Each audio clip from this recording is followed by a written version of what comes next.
सभी हमारी तैयारी पूरी हो चुकी है। कार्मिकों का किसी प्रकार का इशू नहीं है।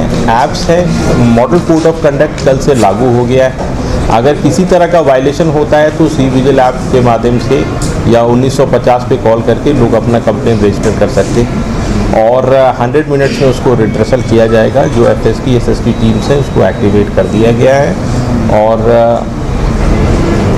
जो MCC है वो फर्स्ट 24 आवर्स के लिए हम लोग सारे गवर्नमेंट बिल्डिंग्स के डिफेसमेंट्स और होर्डिंग्स हटाएंगे। जो नेक्स्ट 24 आवर्स यानी कि पहला 48 आवर्स है उसमें पब्लिक प्लेसेस से हटाया जाएगा और जो फर्स्ट 72 आवर्स है उसमें जितने भी प्राइवेट बिल्डिंग्स हैं उससे डिफेसमेंट्स और जितनी होर्डिंग्स है वो हटाई जाएंगी। आचार संहिता का अनुपालन समस्त अधिकारीगण करेंगे, समस्त पॉलिटिकल पार्टी करेगी, जितने भी कैंडिडेट्स हैं सबके द्वारा किए जाएंगे। मतदान प्रतिशत को बढ़ाने के लिए क्या करेंगे? इसके लिए स्वीप के तहत हम लोग एक्टिविटीज़ कर रहे हैं। CDO साहब उसके लिए नोडल ऑफिसर हमारे यहाँ नामित भी हैं और जितने भी स्कूल्स हैं इसमें अलग अलग तरह के कॉम्पिटिशन्स, नए इलेक्टोरल लिटरेसी क्लब को हम लोग एक्टिवेट कर रखे हैं। जितने भी नए मतदाता हैं 18 से 19 उनको जोड़ा जा रहा है। जो महिला मतदाता हैं उनको थोड़ा जागरूक करके, जो दिव्यांगजन हैं उनको हम लोग मार्क करके उनको जो फैसिलिटीज़ दे सकते हैं फैसिलिटेट करने के लिए वो कराया जा रहा है। अलग अलग राशन दुकान में होर्डिंग्स लगाए जाएंगे, वोटिंग का डेट कौन सा है और मीन्स जितने भी हम लोग पब्लिक अवेयरनेस कर सकते हैं मतलब स्वीप के माध्यम से करेंगे ताकि लोग मैक्सिमम पार्टिसिपेट कर दें। जो लास्ट इलेक्शन में जो कम पोलिंग परसेंटेज वाले बूथ्स हैं उसको चिन्हित किया गया है, वहाँ क्या इश्यूज़ है ये सब हम लोगों ने पहले एक्टिविटी प्लान कर लिया था और हम लोग एक्सपेक्ट कर रहे हैं कि एटलीस्ट हम लोग 70% ज़रूर क्रॉस करें इस बार वोट इलेक्शन में।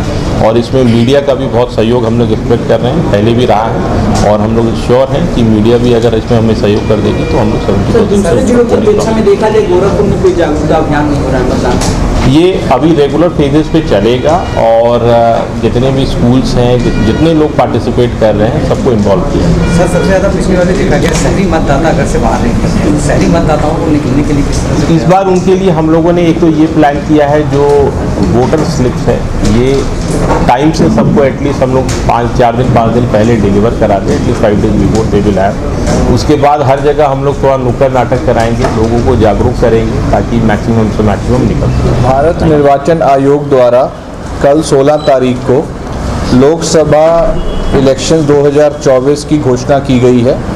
इसके साथ ही तिथियों की भी घोषणा की गई है और कल से ही पूरे जनपद में मॉडल कोड ऑफ कंडक्ट लागू हो गया है।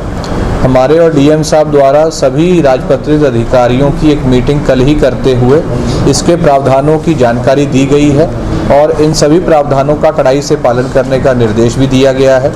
साथ ही साथ सभी राजपत्रित अधिकारियों को अपने जो काउंटर पार्ट्स हैं, मैजिस्ट्रेट्स हैं, COs और SDMs और इसके साथ साथ थाना और तहसील के जो कर्मचारी हैं उनमें आपस में बेहतर कोऑर्डिनेशन बनाते हुए लगातार भ्रमणशील रहते हुए इलेक्शन प्रोसेस से जुड़े हुए सभी प्रकार के लोगों की पुख्ता सुरक्षा व्यवस्था के भी निर्देश दिए गए हैं, चाहे वो हमारे वोटर्स हों, कैंडिडेट्स हों या इस चुनाव प्रक्रिया में लगे हमारे कर्मी हों या जहां पर हमारी मतदान होना है, मतदान केंद्र है जहां पर EVM रखी जाएंगी, इन सभी चीज़ों की पुख्ता सुरक्षा व्यवस्था के लिए निर्देश दिए गए हैं। इस चुनाव को पारदर्शी बनाने के लिए बड़ी मात्रा पर CCTV कैमरास का इस्तेमाल भी किया जा रहा है। जो त्रिनेत्र में हमारे कैमरास लगे हैं, जो हमारा मूवमेंट होता है या चेकिंग अभियान होता है उसको भी और सुदृढ़ किया जा रहा है। जो हमारे अंतर जनपदीय सीमा है वहाँ पर जो एंट्री पॉइंट्स हैं वहाँ पर भी हमारे द्वारा टिकट्स का जो प्रबंध है वो किया जाएगा, लगातार चेकिंग की जाएगी। इस पूरे चुनाव को पारदर्शी बनाने के लिए और शांतिपूर्वक